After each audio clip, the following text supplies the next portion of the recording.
May 24, 1944, Liri Valley, Italy, 0412 hours.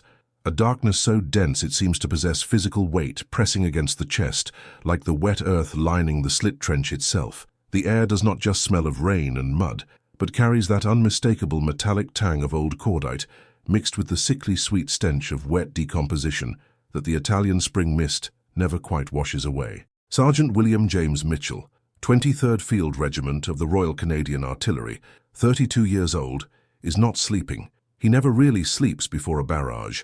His hands, calloused from a decade of labor in the Hamilton steel mills before the war, and now permanently stained with axle grease and gun oil, tremble slightly, not from cold though the temperature has dropped to 46 degrees Fahrenheit, but from that specific electric vibration that precedes the end of the world. He is crouching beside the cold steel breech of his 17-pounder, running a dirty cotton rag over the firing mechanism for the 1000th time, his eyes, red-rimmed from exhaustion and stung by cheap tobacco smoke, fixed on nothing, on the impenetrable gloom where he knows with the absolute certainty of a man who has seen the devil that they are waiting.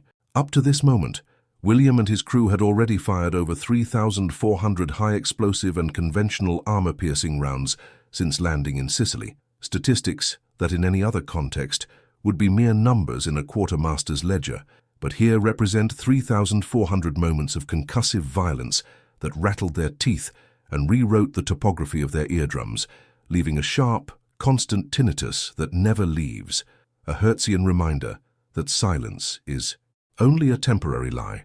They had smashed pillboxes, machine gun nests, and soft-skinned vehicles, learned to calculate the parabolic trajectory of death with the indifference of an accountant tallying expenses, watched men turned into red mist by shrapnel less than 50 yards away, and continued eating their cold rations of bully beef minutes later, because horror, when repeated enough, becomes as banal as the rain.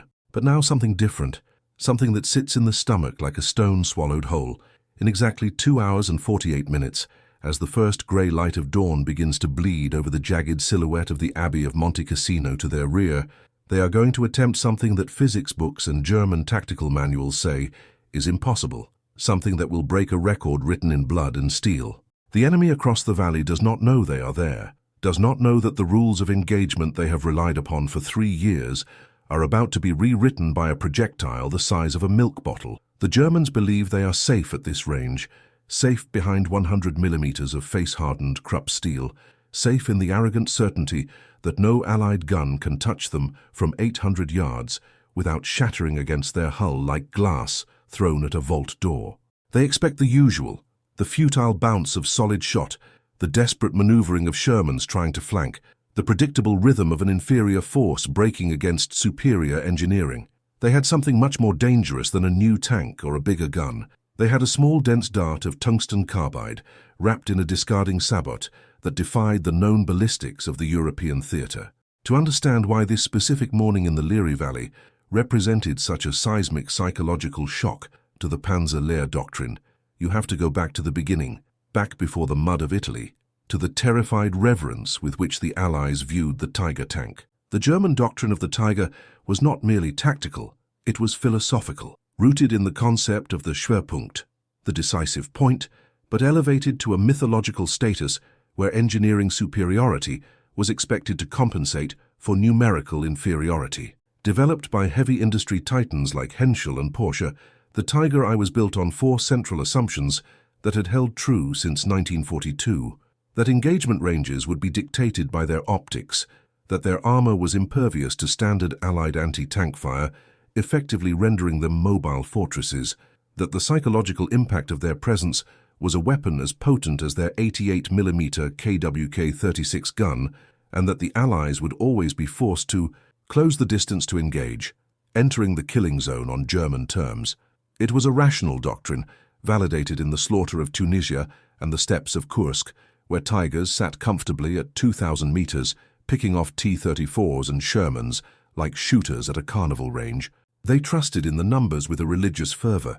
100 millimeters of frontal armor, 80 millimeters of side armor, a gun that could penetrate the frontal plate of a Sherman at 2,000 yards, while the Sherman's 75mm rounds bounced off the Tiger's front at point-blank range. They had the reports, the after-action assessments from encounters where single Tigers, halted entire armored divisions, absorbing dozens of hits with nothing but scratched paint to show for it, creating a sense of invincibility that permeated every level of the crew's psyche. This wasn't ignorance, it was empirical arrogance. German intelligence knew the caliber of Allied guns. They knew the muzzle velocities. They knew the composition of standard armor-piercing shot. They knew that mathematically, kinetically, the Allies did not possess the energy required to punch through the frontal arc of a tiger beyond suicidal ranges. What they failed to grasp, what they could not internalize until the moment William James Mitchell pulled the lanyard, was that the Allies had stopped trying to match them tank for tank and had instead turned to pure physics, sacrificing explosive payload for velocity, trading the sledgehammer for the needle. They had prepared for a boxing match against a heavyweight, while the Allies were forging a shiv to slip between the ribs. It is a tragedy of logistics that the Germans poured millions of Reichsmarks and thousands of man-hours into thickening steel plates that would soon be rendered obsolete by a simple change in ammunition design, a waste of resources that borders on the comical, if not for the mounds of corpses it produced. But before the tungsten hit the steel, there was the man. William James Mitchell was born on November 12, 1912 in Hamilton, Ontario, a city of smokestacks and blast furnaces that forged the spine of Canada. He was the son of a shift foreman at the Steel Company of Canada and a seamstress who went blind from cataracts before the war began. He grew up in the shadow of the mills, inhaling coal dust and sulfur, learning early that steel was not just a material but a living thing that could be tempered, hardened, and if treated without respect, could kill you in a heartbeat. He had wanted to be an architect.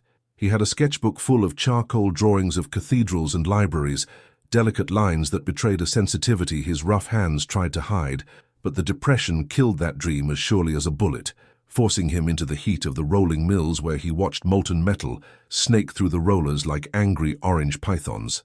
He enlisted on September 4, 1939, 4 days after Hitler marched into Poland, not out of a sense of adventure, but because he saw the same look in his father's eyes that he saw in the newsreels, a weary recognition that the world was breaking again. His training was a blur of muddy fields in England, endless drills on the 25-pounder, learning the trigonometry of indirect fire, the art of laying a gun under duress, the way the cold seeps into your bones on the Salisbury Plain until you forget what warmth feels like.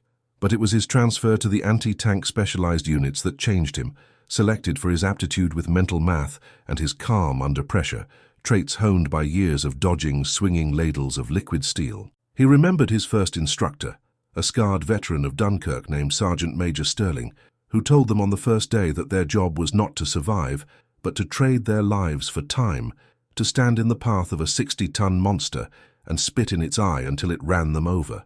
William's first experience under fire was in Sicily, a confused skirmish in an olive grove, where he watched his loader, a kid named Dougie from Saskatchewan, lose his head to a 20mm cannon shell, the body standing for a horrifying second before collapsing like a puppet with cut strings. That was the moment the architect in him died, replaced by the gunner who understood that geometry was the only god that mattered in war, that angles and velocity were the arbiters of who lived and who died. He became proficient, then expert, learning to read the terrain, to hide a 2-ton gun in a patch of scrub brush so effectively that you could walk past it at 10 paces and not see the muzzle. But the guilt never left him, the specific, gnawing moral dilemma of being a killer who looked through a sight and saw not a machine, but the men inside it. He remembered a night in Ortona, sheltering in a bombed-out cellar with his corporal, a man named Elias, arguing over a bottle of looted wine about the soul. Elias argued that firing at a tank was clean, impersonal, metal on metal, but William knew better.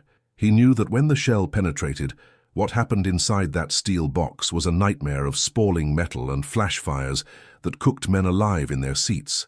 He rationalized it by thinking of the infantry, the boys from the Loyalist Edmontons and the Seaforths who relied on his gun to keep the panzers off their backs. He told himself that every tank he burned was 100 mothers in Canada who wouldn't receive a telegram, but late at night when the guns fell silent, he could still smell the burning meat. For decades after the war, he would wake up sweating, hands grasping for a traverse wheel that wasn't there, haunted by the paradox of his existence, a builder of imaginary cathedrals forced to become a demolitionist of human beings.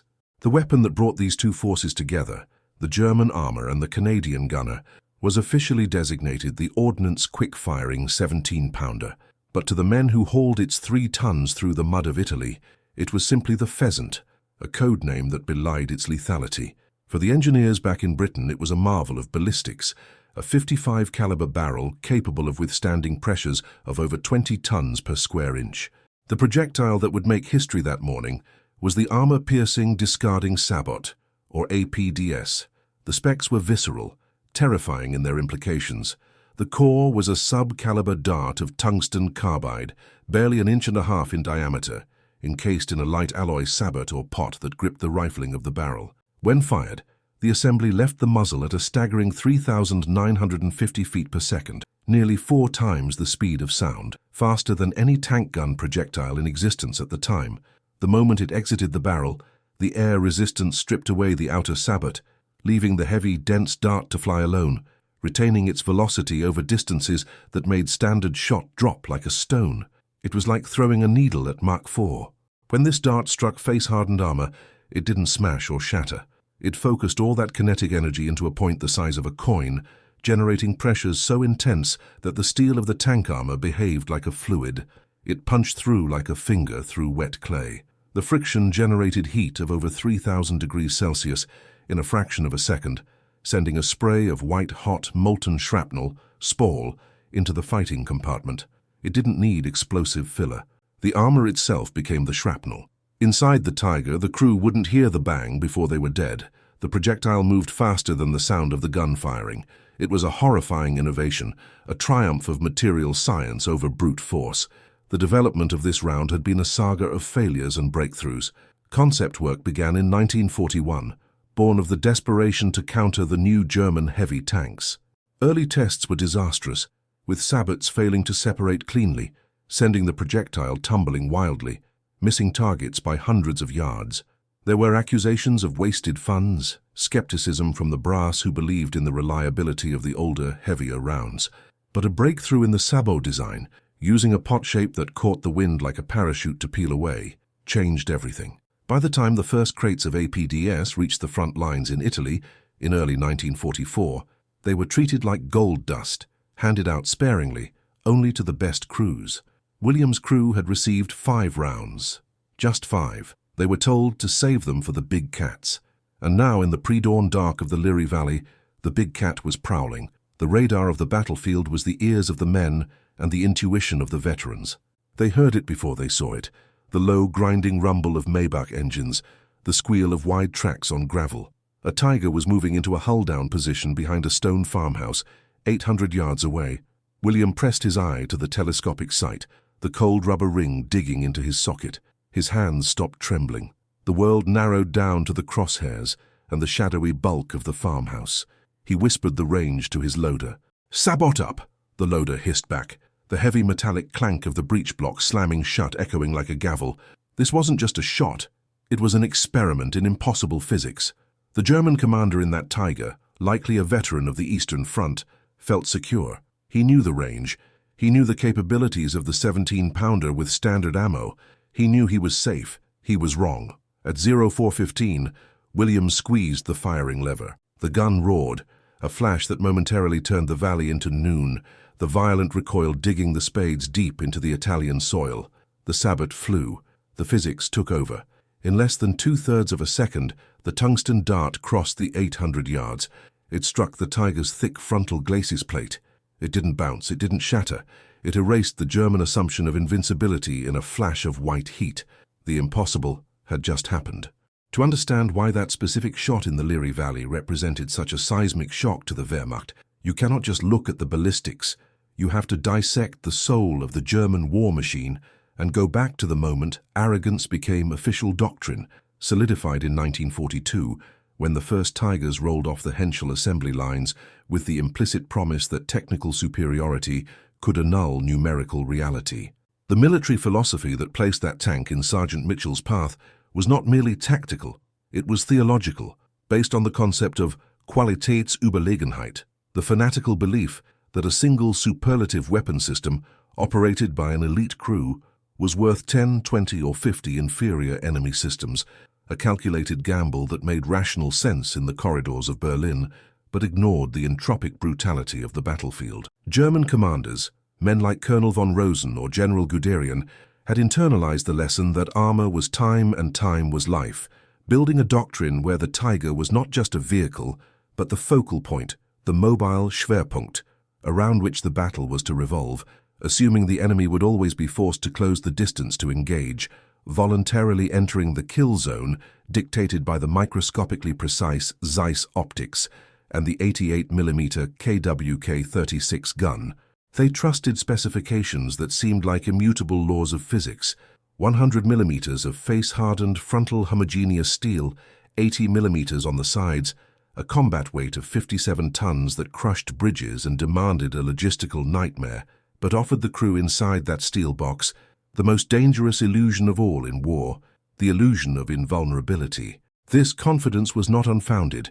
It was validated in blood in previous engagements that the Tiger crew in the Leary knew by heart, like the legendary engagement at Villers-Bocage or the killing fields of Kursk the previous summer, where combat reports routinely cited Tigers returning to base with marks of 20, 30, even 50 Allied 75mm shell impacts that merely scratched the Dunkelgelb paint, leaving the crew inside dazed by the concussion, but alive, breathing, and convinced they were gods in an indestructible chariot. Intercepted documents and prisoner interrogations revealed absolute faith. The Tommy has to get to 500 meters to scratch my varnish, and I can kill him at 2,000, a phrase repeated in infinite variations in letters home and field diaries, creating a culture of tactical complacency where caution was seen as unnecessary. This wasn't ignorance. German intelligence, the Fremde Heer West, knew exactly what the Allies had. They possessed detailed reports on the 17-pounder, knew its caliber, knew the muzzle velocity of its standard rounds, and had mathematically calculated that using conventional armor-piercing ammunition, the APCBC, the Canadian gun, would have marginal difficulties penetrating the Tiger's frontal glacis at 800 yards if the angle wasn't perfect. What they failed to grasp, what they couldn't internalize until that morning of May 24th, was that the Allies had stopped playing the brute force game and changed the fundamental rules of armor penetration, swapping mass for extreme velocity, a catastrophic epistemological failure born of the inability to imagine the enemy could solve the problem of the impossible physics of stabilizing a sub-caliber tungsten dart flying at 4,000 feet per second. They prepared for a heavyweight boxing match, reinforcing the chin and training to absorb punches, without realizing the enemy had brought a surgical stiletto capable of slipping between the ribs and piercing the heart before the brain registered the pain.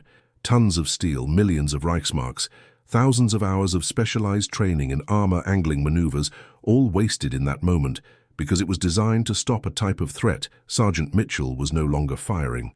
The tragic irony, which would only become clear in the autopsies of the destroyed vehicles and in after-action reports written with shaking hands by survivors, was that the very thickness of the Tiger's armor, that wall of steel that gave them such security, actually contributed to the lethality of the new projectile, providing more material to be converted into superheated shrapnel when the physics of the APDS took over, turning protection into danger, shield into grenade.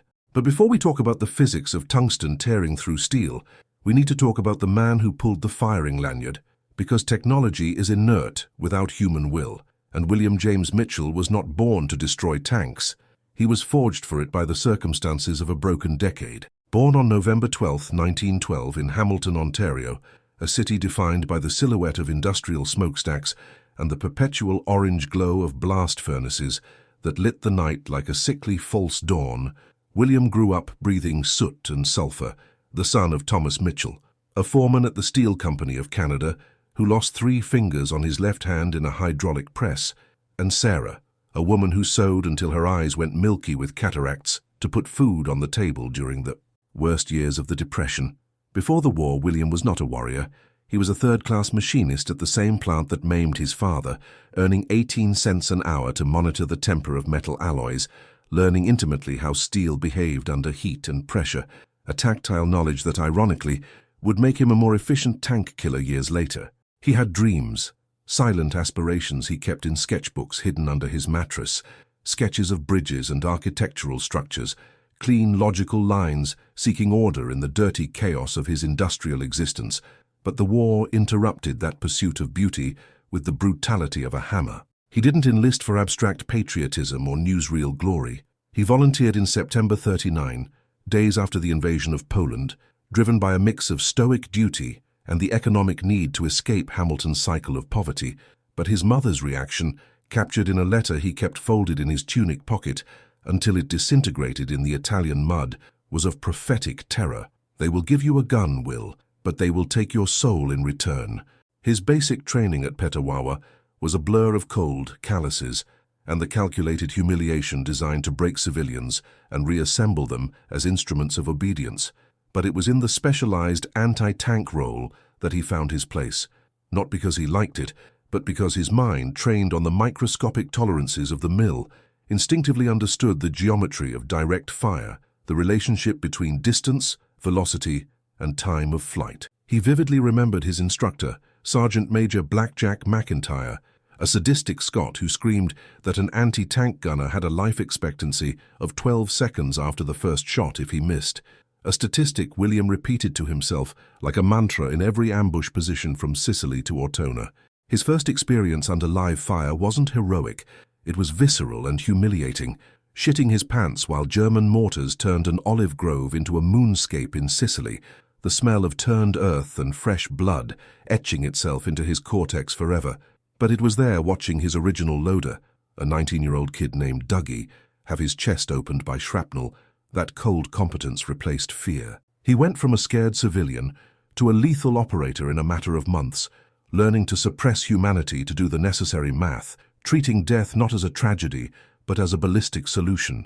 Yet the moral dilemma never completely disappeared. It was just buried under layers of cynical rationalization and combat fatigue. William knew with the terrible clarity of sleepless dawns that on the other end of those telescopic sights were not faceless monsters, but men, perhaps former mill workers from the Ruhr or farmers from Bavaria, men who wrote to their mothers and were afraid of the dark, and his specific function was to incinerate them alive inside iron coffins. He recalls a conversation in a bombed-out cellar in Campobasso with his ammo handler, Corporal Elias, where he tried to justify the horror. "It's metal on metal, Elias. It's not like sticking a bayonet in someone," a lie both accepted while sipping sour wine, but one that didn't hold up against the reality of the screams they heard when a tank brewed up after a direct hit. He rationalized that every destroyed Tiger saved a platoon of Canadian infantry, that every silenced 88 allowed more boys from Saskatoon and Winnipeg to go home, but the psychological cost of this utilitarian math was a weight that bowed his shoulders more than the 17-pound shells he hauled. In his diary, found decades later in a shoebox by a great-nephew, an entry dated 2 weeks before the Liri Valley summed up the fracture in his psyche. "Today, we killed a Panzer IV. Saw a crewman bail out of the burning hatch. He ran 10 meters and collapsed. I felt nothing. I'm afraid that when this is over, I will never be able to feel anything for anyone again." This was the human baggage, the sediment of trauma and guilt, that Sergeant William James Mitchell brought to the breech of his gun that May morning, a man who had learned to shut off his empathy to survive, about to use a weapon that didn't just require aim, but blind faith in a new form of destruction. And that technical innovation, the tool that would allow his shaking hand to destroy the masterpiece of German engineering, was officially designated as Armor-Piercing Discarding Sabot, or APDS, but to the men on the front line, it was simply the Dart. For the Ordnance Board engineers in London, it was a marvel of applied ballistic science. For William, it was the difference between life and death, an object that seemed too small to do the job, almost fragile compared to the brutal solid shot they were used to. The concept of APDS was a visceral revolution. Instead of firing a steel projectile the full diameter of the barrel, which lost velocity quickly due to air drag, the new design used a dense, thin tungsten carbide core, a metal so hard it was used to machine industrial steel, encased in a lightweight alloy sabot or casing that fell away upon exiting the barrel. The technical specification was terrifying in its lethal simplicity. The tungsten core measured just 38 millimeters in diameter, but left the muzzle at a staggering 3,950 feet per second, or 1,204 meters per second. a hypersonic velocity that made the air crack like God's whip. To put this in visceral perspective, imagine a knitting needle made of the hardest material on Earth being launched at 4 times the speed of sound. There was no explosive inside it, no complex fuse, just pure kinetic energy, mass times velocity squared, concentrated on a point the size of a coin. When this dart hit the armor, it didn't push the steel aside like conventional shells. It moved so fast that the armor steel didn't have time to react as a solid, behaving plastically, flowing like warm wax under the pressure of a hot finger, or like butter under a knife heated to 200 degrees Celsius. The friction generated at the moment of impact was so intense, it created a flash of light visible for miles and raised the local temperature to thousands of degrees in microseconds, causing fragments of the tank's own armor and the projectile to vaporize and be injected into the crew compartment like a spray of liquid, incandescent metal aerosol. It wasn't necessary to penetrate and explode. The penetration was the explosion. If the projectile hit ammunition or fuel, ignition was instantaneous, but even if it didn't, the shockwave and spray of spall, internal shrapnel, turned the tank's interior into an instant blast furnace, shredding flesh and bone with the indifference of an industrial grinder. The development of this ammunition was not a straight line of success. It was a chronicle of agonizing failures and near cancellations, starting in 1941 in secret labs in the UK, where scientists like Dr. Permutter battled the inherent instability of the design. Early tests were catastrophic, with sabots failing to separate cleanly, sending projectiles tumbling wildly off target, dangerous to anyone in the same zip code except the enemy tank. There were biting criticisms from traditionalist generals who viewed it as a scientific toy, unworthy of battlefield brutality, demanding focus on producing more conventional steel and gunpowder, arguments that nearly killed the project in the cradle for lack of funds and institutional faith. The major breakthrough came only in late '43, when a change in sabot geometry allowed air resistance to peel it away cleanly and symmetrically milliseconds after leaving the barrel, releasing the deadly core for its flat, merciless trajectory.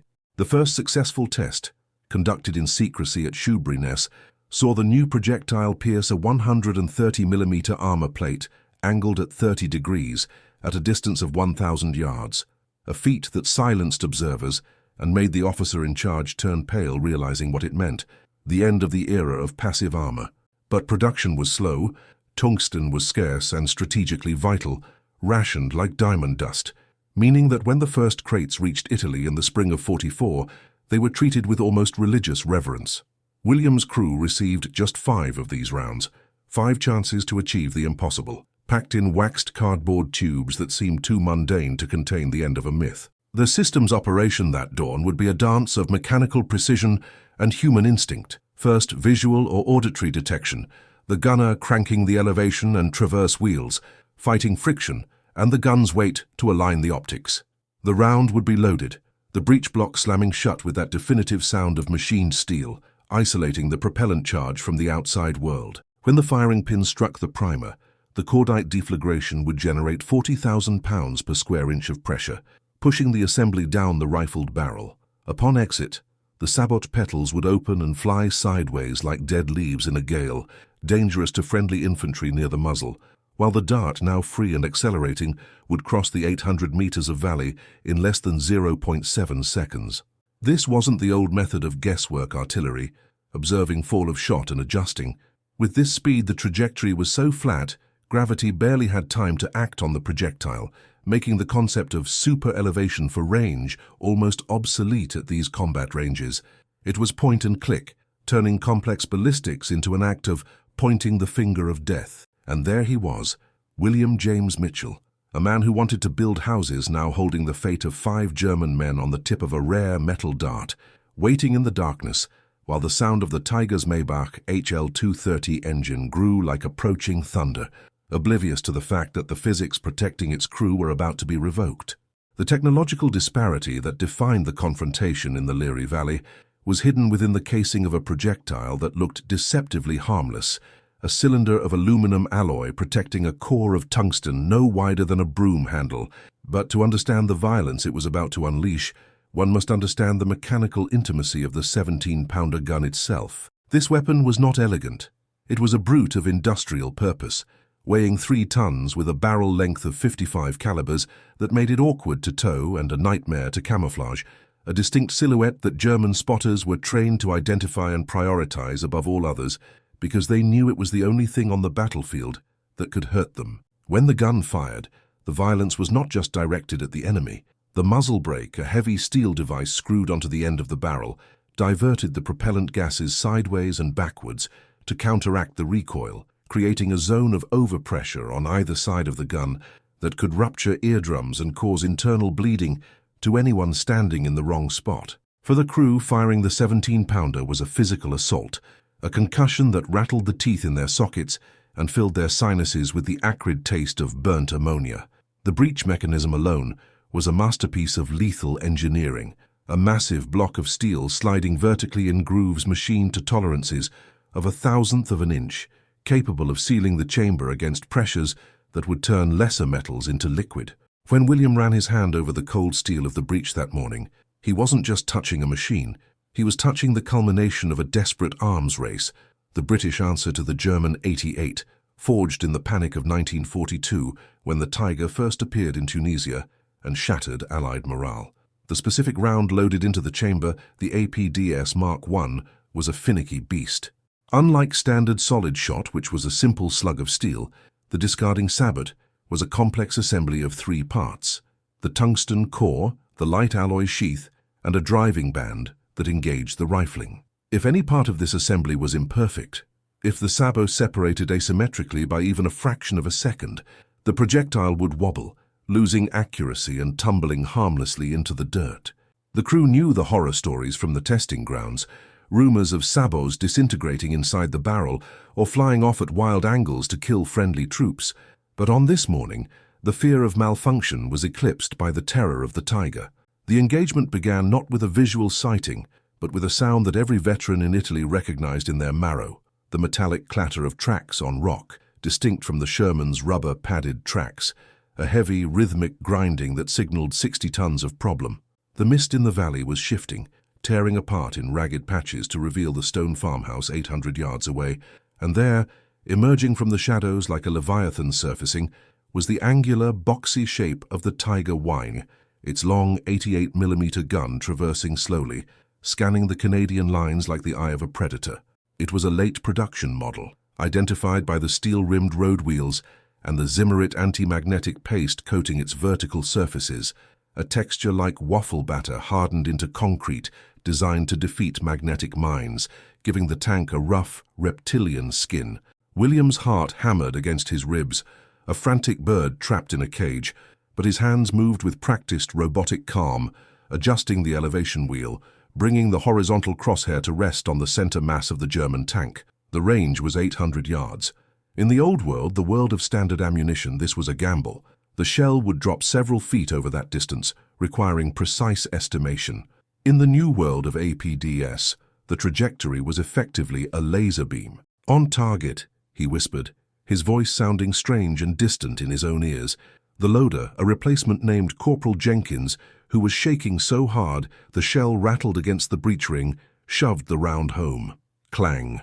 The sound of the breech closing was the punctuation mark at the end of a sentence that had begun in 1939. "Fire," William said, not shouted, just a simple exhalation of breath. He squeezed the lever. The world disintegrated. The sensation of firing a 17-pounder with APDS is unlike anything else. The report is sharper, a high-pitched crack that splits the sky, followed instantly by the physical shove of the recoil that digs the trail spades 6 inches deeper into the earth. The muzzle flash was blinding, a sphere of white fire that momentarily illuminated every pebble in the trench, but William kept his eye glued to the sight, blinking through the afterimage. He didn't see the sabot separate. That happened too fast for the human eye, a cloud of aluminum petals discarding 20 yards from the muzzle. He only saw the result. The time of flight was 0.6 seconds. The German commander in the Tiger never heard the shot. The tungsten dart struck the vertical plate of the driver's visualization port, the thickest part of the frontal armor, a place where no Allied shell had any business penetrating. There was no explosion on the outside, no Hollywood fireball, just a spark, a violently bright flash of kinetic energy conversion as the tungsten met the steel. And then, the hole. A neat, dark puncture, surrounded by a glowing ring of molten metal. The dart didn't stop. It passed through the 100 millimeters of face-hardened steel as if it were wet cardboard, retaining enough energy to cross the fighting compartment and punch through the engine firewall at the rear. But the damage wasn't just the hole. It was what happened to the armor itself. As the dart forced its way through, it displaced the steel of the Tiger's hull, atomizing it, creating a cone of spall, hundreds of fragments of superheated, jagged metal that sprayed into the crew compartment at the speed of a shotgun blast. Inside the Tiger, the physics of the event translated into biological horror. The driver, Gefreiter Hans Müller, 22 years old from Dusseldorf, was killed instantly, not by the dart itself, but by the spall that vaporized his upper torso. The radio operator next to him didn't even have time to scream before the overpressure wave liquefied his internal organs. In the turret, the commander, loading officer, and gunner were bathed in a spray of molten steel droplets that ignited their uniforms and seared their skin instantly. The atmosphere inside the tank, a mix of oil vapor, cordite residue, and human breath, ignited. The pressure spike blew the hatches open with a sound like a giant popping a cork. Smoke, thick and oily, began to pour from the turret ring. It was a kill, a catastrophic instant kill. For a second there was silence in the valley, a stunned hiatus, as the reality of what had just happened settled over the battlefield. The invincible Tiger, the monster that required air support or a flanking maneuver by half a squadron to defeat, had been gutted from the front at nearly half a mile by a single shot. William took his eye away from the sight, his breath coming in ragged gasps. He looked at the smoking breech of his gun, then back at the burning hulk across the valley. He didn't feel triumph. He didn't feel the elation of victory. He felt a cold, profound awe at the terrible efficiency of what they had just done. They hadn't just destroyed a tank. They had rendered an entire philosophy of war obsolete. The German belief in heavy armor, the doctrine of the invulnerable fortress, had died in that fraction of a second, pierced by a needle of tungsten. The irony was palpable. The Germans had built a dinosaur, and the Canadians had just invented the asteroid. The rest of the engagement was a blur of mechanical action, adjusting, firing again, confirming the kill, but the significance of that first shot would ripple out far beyond the Liri Valley. It was the moment the balance of power shifted, not because of numbers, but because physics had finally caught up with ambition. In the aftermath, as the sun finally broke over the mountains, illuminating the pillar of black smoke rising from the Tiger, William sat on an ammo crate, lighting a cigarette with trembling hands. He looked at his hands, covered in grease and soot, the hands of a builder, now the hands of a destroyer who had mastered the art of the impossible. He thought of his father in the steel mill, manipulating metal to build. He had just manipulated metal to unmake. The impossible physics had worked, but as he watched the flames consume the steel coffin he had created, he wondered if the cost of such knowledge was something that could ever be paid in full. The smoke rising from the shattered Tiger in the Liri Valley was more than just the combustion of diesel and rubber. It was the funeral pyre of an era, the physical manifestation of a paradigm shift that would echo through military academies and engineering boards for decades to come. As the adrenaline of the kill faded, replaced by the hollow exhaustion that always follows combat, Sergeant William James Mitchell and his crew walked cautiously toward the wreckage later that day, after the sector had been secured by the infantry of the Princess Patricia's Canadian Light Infantry. The approach to a kill was a ritual, a morbid curiosity to see the handiwork of their ballistics up close, to validate the impossible. What they found was a testament to the terrifying intimacy of the new warfare. The entry hole in the Tiger's frontal plate was small, almost disappointingly so, a pockmark barely larger than a thumb, surrounded by a splash of silver metal where the heat of impact had boiled the steel. It looked innocuous, surgical, unlike the brutal gouges left by high-explosive rounds, but the back of the tank told the real story. The engine deck had been blown upwards, the heavy iron grates twisted like licorice, evidence of the catastrophic overpressure that had built up inside. They didn't look inside the hatches. The smell of roasted meat and burnt transmission fluid was barrier enough, a sensory warning that what lay within was no longer recognizable as human. William stood there, running his hand over the zimmerit coating of the hull, feeling the rough texture, realizing the futility of it all. The Germans had spent countless hours applying this paste to stop magnetic mines, a threat that barely materialized, while the real threat, a dart moving at Mach 4, had rendered all their preparation meaningless. It was the ultimate irony of the arms race, the perfect defense against the wrong weapon. He picked up a fragment of the sabot from the grass, a twisted piece of aluminum alloy, light as a feather, and turned it over in his palm. This piece of junk metal had delivered the death blow to 60 tons of Krupp steel. He put it in his pocket, not as a trophy, but as a reminder of the fragility of power. In the weeks that followed, reports of similar kills began to trickle in from across the front. Sherman Fireflies and towed 17-pounders, punching through Panthers and Tigers at ranges that made German crews question their sanity. The psychological impact was immediate. German tankers, once aggressive and confident, became tentative, refusing to engage in open duels, retreating at the first sign of the distinctive muzzle flash of the 17-pounder. The Tiger phobia that had paralyzed Allied troops was beginning to reverse. Now the hunters were becoming the hunted, looking nervously at every hedgerow, knowing that distance was no longer a shield. But for William, the victory was hollow. The war didn't end that morning in the valley. It ground on through the Gothic line, through the mud of autumn and the snow of another winter, consuming more men, more steel, more of his soul. He survived the war, physically intact, but internally rearranged, carrying the silence of the Liry Valley with him back to Hamilton. He never went back to the steel mill. The smell of hot metal was too close to the smell of the burning Tiger. Instead, he became a carpenter, working with wood, a material that was warm, organic, forgiving, something that didn't scream when you cut it. He married, had 2 daughters, lived a quiet life in a suburban bungalow, burying his medals in a box in the basement, along with that piece of twisted aluminum. He rarely spoke of the war, and never of the physics of the tungsten dart. It wasn't until the 1980s, when a historian interviewing Canadian veterans for a documentary tracked him down, that he finally told the story. The interview, recorded on grainy VHS tape, shows an old man with thin white hair and hands that still tremble slightly, sitting in a plaid armchair. When asked about the impossible shot, he doesn't smile. He looks past the camera, his eyes focusing on a point 800 yards away in the distance of his memory. "It wasn't impossible," he says, his voice rasping with age. "It was just physics. The math didn't care about their propaganda. The math didn't care about their ideology. The math just solved the equation." He pauses, his fingers tracing the pattern on the armrest. "We broke their tanks, but I think the physics broke us a little bit too. You can't wield that kind of power, that kind of indifference to life, without it taking a piece of you." The documentary ends with a shot of the Tiger's wreckage, still rusting in an Italian field, overgrown with wildflowers, a monument to the futility of invincibility. The hole in the front armor is now a home for lizards and spiders. The tungsten dart is long gone, disintegrated or buried deep in the Italian soil, but the legacy of that morning remains.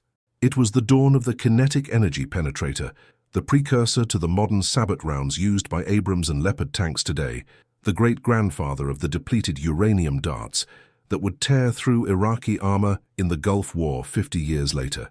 But for William James Mitchell, it was just the day the world got smaller, sharper, and infinitely more dangerous.